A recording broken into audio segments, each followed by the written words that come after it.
Thor की film के एक डिलीटेड सीन में दिखाया गया था कि गॉड किंग ज्यूस खुद थॉर को डिवाइन वेपन इस्तेमाल करना सिखा रहा था, लेकिन फाइनल मूवी में आपने देखा होगा कि इतना पावरफुल ज्यूस भी थॉर के सामने ज्यादा देर टिक नहीं पाया। जब थॉर ने ज्यूस से पूछा कि वो गॉड बुचर को रोकने क्यों नहीं जा रहा, तब ज्यूस ने साफ कहा कि उस वेपन में गॉड्स को खत्म करने की पावर है और वो ऐसा रिस्क नहीं लेना चाहता, इसलिए वो थॉर को कन्विंस करना चाहता था कि वो उसकी जगह लड़ाई करे। गॉड्स के पैलेस में ज्यूस जो अपनी पावर शो ऑफ करता दिख रहा था, असल में वो थॉर को इनडायरेक्टली ट्रेनिंग दे रहा था, लेकिन थॉर को ये बात पसंद नहीं आई और उसने वहीं पर हंगामा कर दिया। इससे ज्यूस की इंसल्ट हो गई और वो खुद लड़ने उतरा, लेकिन थॉर ने मौका देखकर उसे बुरी तरह घायल कर दिया। मूवी के एंड में पता चलता है कि ज्यूस मरा नहीं है, बल्कि वो अपने बेटे हरक्यूलिस को भेजता है ताकि वो थॉर से बदला ले सके। थॉर और उसकी टीम फिर शैडो रियल्म में पहुंचते हैं, जहां बच्चों को कैद करके रखा गया था। यहाँ जेन फॉस्टर यानी माइटी थॉर को समझ आता है कि गॉड बुचर उन्हें यहाँ इसलिए लाया है क्योंकि इटर्निटी का गेट खोलने की स्टॉर्म ब्रेकर है। शैडो रियल्म में सबकी पावर कमजोर हो जाती है, सिर्फ उस जगह का मालिक ही स्ट्रॉन्ग रहता है। थॉर जब बिफ्रोस्ट के जरिए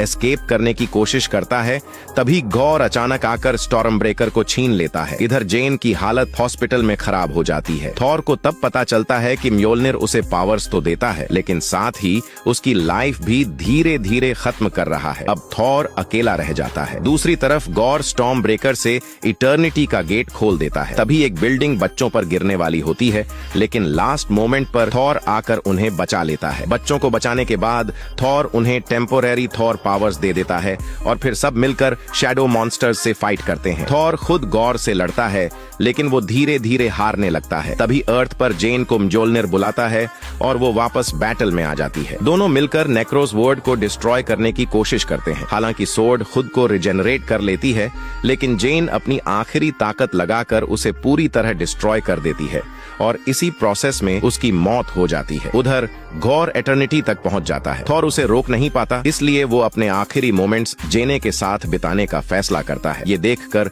गॉर को अपनी बेटी की याद आती है और उसे अपनी गलती का एहसास होता है। आखिर में गॉर एटर्निटी से विश करता है और अपनी बेटी को वापस जिंदा कर देता है और स्टोरी के एंड में थोर उसी बच्ची की देखभाल करता है। जेन की डेथ के बाद वो वालहल्ला पहुंचती है, जहां उसकी मुलाकात हेमडाल से होती है। यही सीन पूरी फिल्म के टाइटल लव एंड थंडर को परफेक्टली जस्टिफाई करता है।